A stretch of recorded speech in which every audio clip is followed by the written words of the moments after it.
এই তীর্থ দেবতার ধরণীর মন্দির প্রাঙ্গণে যে পূজার পুষ্পাঞ্জলি সাজাইনু সযত্ন চয়নে সায়াহ্নের শেষ আয়োজন, যে পূর্ণ প্রণামখানি মোর সারা জীবনের অন্তরের অনির্বাণ বাণী সাজায়ে রাখিয়া গেনু আরতির সন্ধ্যাদীপ মুখে।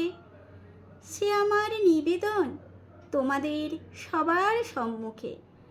হে মোর অতিথি যত তোমরা এসেছ, কেহ প্রাতে কেহ রাতে, বসন্তে শ্রাবণ পরিশনে, কারো হাতে বীণা ছিল, কেহ বা কম্পিত দীপ শিখা এনেছিলে মোর ঘরে দ্বার খুলে দুরন্ত ঝটিকা।